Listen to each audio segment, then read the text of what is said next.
السلام علیکم ورحمۃ اللہ وبرکاتہ۔ عزیزان ملت اسلامیہ، آپ تمام امتی کو وہ فصل کی طرف سے سلام عرض ہے۔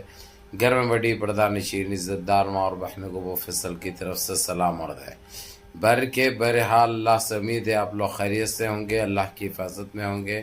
ان ملونوں کی ملامت سے، ان فرقہ پرستوں کی فرقہ پرستی سے، ان درندوں کی درندگی سے، ان مابلنچروں کی مابلنچنگ سے محفوظ ہوں گے۔ اللہ آپ لوگوں کو اپنے حفظ امان میں رکھے، اللہ اپنی حفاظت میں رکھے، اللہ ہر آباد سے ہر شر سے محفوظ رکھے۔ بہرحال میرے عزیز دوستوں، میرے بھائیوں، میری ماں اور بہنوں، دیش کے حالات سے بھی آپ لوگ واقف ہیں اور دیش کے باہر کے حالات سے بھی آپ لوگ وجہ واقف ہیں، لیکن دیش سے جڑی خبر سناؤں گا آپ لوگوں کو، جو کہ اس وقت بڑی چرچے میں چل رہی ہے، بڑے چرچے ہو رہے ہیں اور لوگ خوف طاری ہے اس وقت، جو خوف کا ماحول بنے ہوا ہے، چاہے مدھیہ پردیش ہو، چاہے آسام ہو، چاہے تریپورہ ہو، چاہے تمل ناڈو ہو، جو گندگی پھیلانے کی یہ لوگ ناکام کوشش کر رہے ہیں۔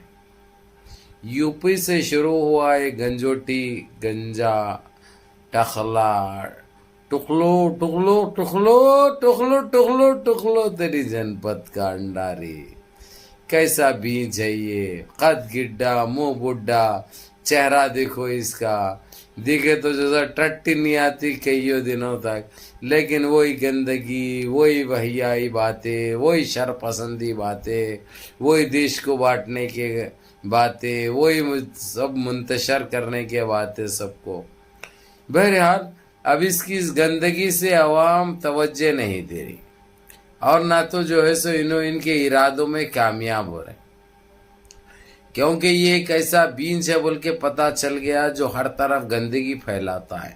میں سنیاسی چٹے کی بات کر رہا ہوں، جو کہ خط گڈا، منہ بڈھا کیسا ہے، یعنی آپ لوگوں کو پتہ ہے وہ اتنے خط کا ہے، زبان بڑی ہے، ہمیشہ زہر برپا کرتا ہے، اور بڑے چپتے ہیں مسلمان اس کو، بڑے بڑے باتیں کرتا ہے، سمجھے۔ مافیاؤں کو اب کے سب سے بڑا مافیا چلانے والا ہے انہیں، سب سے بڑا گند مچانے والا ہے انہیں، لیکن ان کے کھاندوں پہ ڈال کے اپنے روٹیاں سینکنے کی ناکام کوشش کرتا۔ جھارکھنڈ گیا، گندگی پھیلایا، مہاراشٹر آیا، گندگی پھیلا رہا ہے۔ اس کے پاس پھیلانے کے علاوہ اور کچھ بھی نہیں ہے، کیونکہ خود بھی گندا ہے نا انہیں۔ اگرچہ انہیں اچھا رہتا، اگرچہ تو اچھی بات بھی کرتا، لیکن یہ چو طرف سے جو ہے سو انہیں جو یہ بیج ہے یہ گندگی تو برپا کرے گا انہیں، نہ تو اس کے پاس قابلیت ہے، نہ تو اس کے پاس انسانیت ہے، نہ تو اس کو انسان کہہ سکتے ہیں۔ یہ ایک بہروپیہ ہے، جو کہ برابر بہروپیہ ہی کہیں گے ہم اس کو۔ رہی بات جو میرے عزیز دوستوں، میرے بھائیو، جو CAA NPR NRC کو لے کر جو پریشانی کا جو ماحول آپ لوگوں کا بنے ہوا ہے، آپ لوگ کوئی پریشان ہونے کی ضرورت نہیں ہے، کیونکہ جب بھی الیکشن آتا ہے، الیکشن کے مد نظر یہ گندگی پھیلانے کی کوشش کرتے ہیں، یا کسی کو استعمال کرتے ہیں اسلام کے لیے، کچھ بول دو، نبی پاک صلی اللہ علیہ وسلم، اللہم صلی اللہ علیہ، ان کی شان میں گستاخی کر دو، تو ایسے نیچ طبقے کے جو گندگی جو پھیلاتے ہیں، ایسے لوگوں کو ڈھیلی ڈوری دی جاتی ہے، تاکہ تم لوگ اپنا یہ کام کرتے رہو اور ان کے مقصد میں کامیاب ہو جائیں۔ یہ سوچتے ہیں، ہوتے نہیں ہیں، کیونکہ ابھی دیش واسی سمجھ چکے ہیں، جان چکے ہیں اچھا کیا ہے، برا کیا ہے، یعنی کسی کے مذہب کے لیے بھی کچھ بولتے ہیں اگرچہ تو وہ بہت بڑا گناہ ہے، یہ آپ لوگ اچھی طرح جانتے ہیں۔ ایک گنہگار جو کہ کوئی مذہب سے اس کو لینا دینا نہیں ہے، وہ ایک جو انسان نہیں کہلاتا ہے نا، وہ کسی کو ٹارگٹ کرتا ہے، وہ کسی کا مذاق بنانے کی کوشش کرتا ہے، لیکن جو انسان رہتا ہے یہ گندگی سے دور رہتا ہے۔ یہ ایک حقیقت ہے، یہ ایک سچائی ہے۔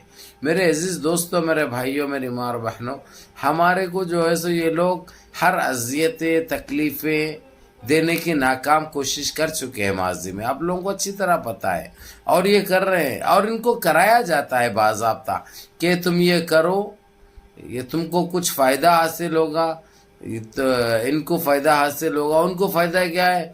ایک جو ہے سو ایک شیشی مل جائے گی کچی مارنے کے لیے، ایک باٹل مل جائے گا کچی مارنے کے لیے، ساتھ میں 100-200 روپے یا 500 روپے مل جائیں گے. وہ لے کر جو ہے سو انہوں جتنی گندگی پھیلانا ہے گندگی پھیلائیں گے. انہوں یہ ایک چیز اپنے جسم میں ڈال چکے ہیں، اپنے رگوں میں ڈال چکے ہیں، کیونکہ ان کو ان کی بیوی بچوں سے گھروں سے گھر سے انسانوں سے کوئی لینا دینا نہیں ہے. ان کی یہی زندگی ہے، متر پینا، ٹٹی اگلنا، گندگی باتیں کرنا، گندگی پھیلانا. اسی طریقے سے ایک وہ ہے نا سرسوتی، کتنی گندگی پھیلایا اس کے اوپر دنیا کے کیسز میں، لیکن آج بھی جہاں کا وہیں پہ ہے، وہ ہاؤس اریسٹ کر کے اس کو تحفظ دے رہے ہیں. یہ ایک حقیقت ہے، یہ ایک سچائی ہے. ایسے پاپیوں کو جب تک اس کے انجام تک نہیں پہنچایا جاتا یہ سدھرنے والے نہیں ہیں. لیکن ان کو دے گا کون سزا؟ کیونکہ ان کو تو استعمال کیا جاتا ہے، تو کون دے سکتا ہے؟ کوئی نہیں دے گا.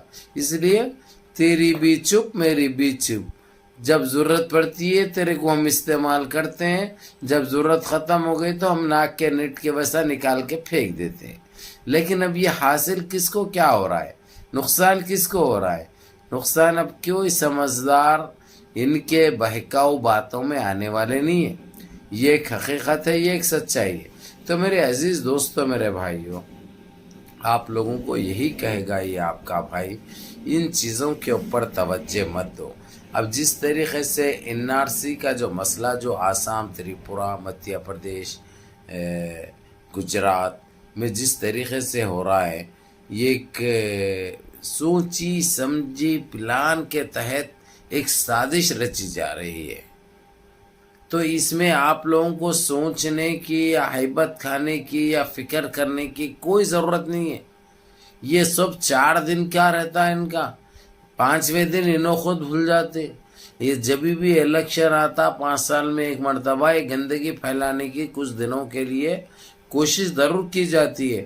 بساں بھرے جاتے ہیں، لادیوں کو اٹھا کے لے جایا جاتا ہے، اس کے بعد ان کو چھوڑ دیا جاتا ہے. ہم یہ غلط فہمی میں رہتے کہ وہ گودام میں فل ہو رہے ہیں، ان کو کہیں رکھا جا رہا ہے. ویسا کچھ نہیں رہتا میرے عزیز دوستوں، میرے بھائی. ہاں یہ الگ بات ہے، جس کو اٹھانا ہے وہ اٹھا کے لے جا کے وہاں پہ محفوظ رکھ دیتے ہیں. یہ لوگ کر تو کچھ نہیں سکتے. اب جیسا NRC کی جب وہ نکلی تھی، کتنا آسام میں ہو، تریپورہ میں ہو، کس طریقے سے اذیتیں پہنچائی گئی آپ لوگوں کو اچھی طرح پتہ ہے. لیکن حاصل کیا ہوا؟ حاصل کچھ نہیں ہوا. تو اس لیے آپ لوگ ہیبت کھانے کی یا فکر کرنے کی ضرورت نہیں ہے. انشاءاللہ ویسا کچھ ہے تو آپ کو اس چیز کی اپڈیٹ دی جائے گی، برابر بتایا جائے گا. لیکن آپ لوگ نمازوں کی پابندی کرو، مل جل کے رہو، اور جتنا ہو سکتا ماں باپ کی خدمت کرو، بڑوں کے احکام پہ عمل کرو. یہ بہت ضروری ہے. اور یہ گندگی یہ لوگ جتنی پھیلاتے ہیں پھیلانے دو، اس میں آپ لوگ فکر مت کرو، پر امن طریقے سے رہو. اگرچہ کوئی چیز آپ کے خلاف جا رہی ہے تو آپ لوگ صبر و تحمل کا مظاہرہ کرو. یہ چیز بہت ضروری ہو گئی. یہ ان کا نشانہ مت بنو، ان کا ٹارگٹ مت بنو. یہ آپ لوگوں سے گزارش ہے آپ کے بھائی کی. بہرحال منظم رہیے، متحد رہیے، اپنی صفوں میں اتحاد برقرار رکھیے، نمازوں کی پابندی کریے، ماں باپ کی خدمت کریے، بڑوں کے کام پہ عمل کریے، اور اپنے اس بھائی کو بھی دعاؤں میں یاد رکھیں. السلام علیکم ورحمۃ اللہ وبرکاتہ.